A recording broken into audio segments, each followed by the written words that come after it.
Hello, and welcome to another international episode of Furries in the Media. I'm your host, Abergwine, and today we'll take a look at another Australian show called The Project. It's not easy to be accepted for who you are, and if you're a person who enjoys getting around in a giant animal suit, you'd think it'd be even harder.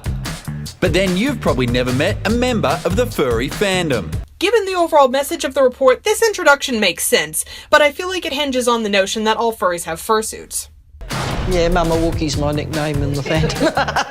Because I do a really good Wookiee growl.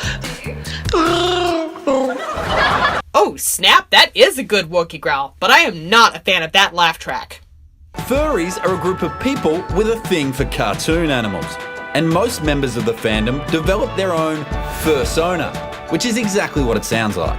Good definition, but I wish they hadn't defined it as a thing for cartoon animals. I will give them credit for saying that most furries have fursonas, because that is true, not every furry even has a fursona, let alone a fursuit. My character is Saber Frostfang. He's the white snow tiger. And mine's Nobilis, which is an assassin pony. I'm still not a fan of that laugh track, but I will admit when I stop to think about it, an assassin pony is actually a pretty funny concept. Shelley and Kevin shared a love of sci-fi before the furry fandom captured their imagination almost a decade ago. The furry fandom got a lot of its roots from science fiction before becoming its own thing. I just think it's neat how this couple's story of their interest changing over time from sci-fi to furry sort of reflects that change in the evolution of the furry fandom. Whereas Shelley and I are actually pretty traditional little married couple. Getting into it And again with the laugh track. and then finding out my parents were furries as well was kind of a funny deal. Hey, that's actually a really good one. I knew they were sort of into the furry culture to begin with, not as proper furries until I was like, hey, I'm a furry, and they're like, cool, you've joined the club. Oh, I see. Adam is Shelley and Kevin's son. Wait, he's their son?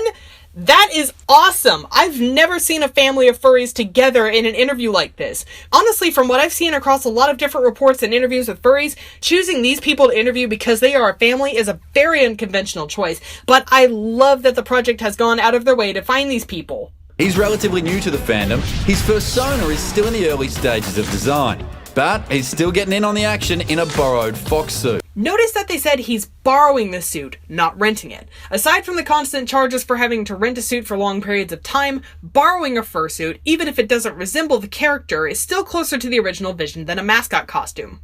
If you're borrowing someone else's suit and they've got a very specific character, you have to act that character as well. You've got to know about what that character is, try and keep them in character, and even like what poses they do, whether they talk or not, that sort of thing.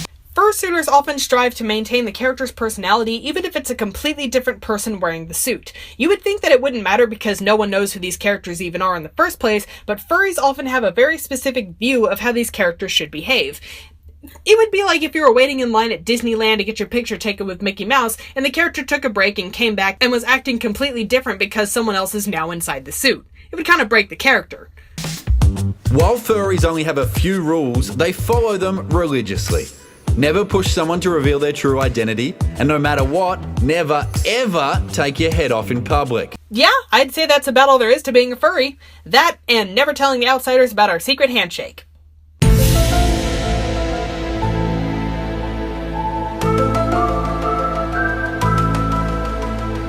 It gives people a sense of belonging. We accept people of all races, creeds, size, shape, sexuality. There's absolutely no person in this world who we would honestly say, you are not welcome in this community.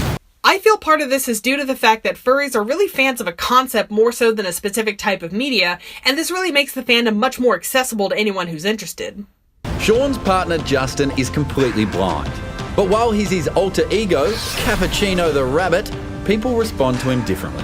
My partner inside Cappuccino there knows the smiles are there, but just from the tones of the children, it doesn't matter whether you are blind, deaf, whatever, and that's what fandom is. I'm used to people going, when they see me, but when you're in the fursuit, all they want to do is, oh, look at this lovely, cuddly, big creature, and there's no judgment then. I love that they included this segment here. This shows that for some people, wearing a fursuit can help to overcome barriers that normally hinder how they are able to interact with the world around them. We've all grown up, but we just took our imagination with us. There's nothing wrong with being an adult and having an imagination. I completely agree. I think there is such a thing as a healthy amount of imagination. It can help to not only serve as a way to give yourself a break or an escape, but it can help with interpersonal interaction and problem solving. The best part about it is I can slag off Waleed in complete anonymity. Hey, you jerk!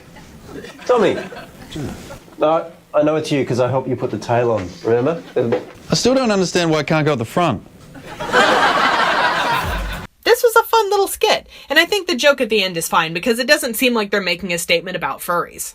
I once worked at a radio station where I had to dress up as Wazza the Rock Dog, and it was just so hot though. It's the heat. It's not a summer outfit. No, it's not. Yes, as someone who lives in Texas and wears a fursuit on a semi-regular basis for the sole purpose of creating this review series, I can confirm that wearing a fursuit is about like putting on really heavy winter gear. Even indoors, the hottest days of summer are merciless. Let's take a look at those review stats. Information accuracy is 83%, and the spirit of the clip is 63%, giving us an average of 73%. And now time for my thoughts. I did not like the fact that they used a laugh track.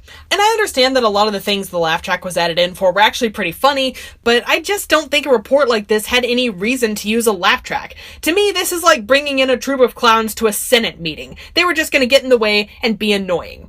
And maybe that's just a hang-up that I have with laugh tracks to begin with. I feel like they only belong in cheesy sitcoms or if they're doing a parody in the style of a cheesy sitcom. Aside from that, I felt like the project got so many other things right in their report. I love that they avoided the traditional approaches for reporting on the furry fandom. No, they went in for an interview with an older married couple and their son, quirks and all.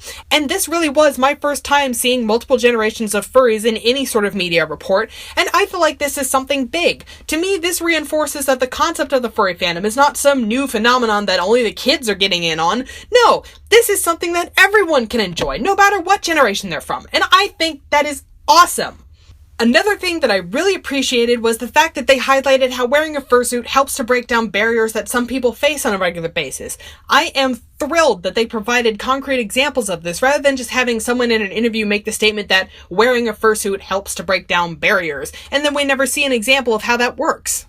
I know that the spirit score on this one is not great, and that's because I don't think they should have used the laugh track, and that's just my hang-up. But other than that, I felt like they portrayed furries in a good light. I absolutely loved that they didn't try to take either of the traditional approaches of portraying furries as either freaks or trying to make them look completely normal, but they instead focused on displaying something of a balance between those two extremes. It made the people in the report relatable. So I have to say kudos to the project. They didn't try to make it all fit into the mold. It seems like they went out of their way to actively break that mold. Good job. Well, that's it for today's episode. Have fun, stay awesome. Bye-bye!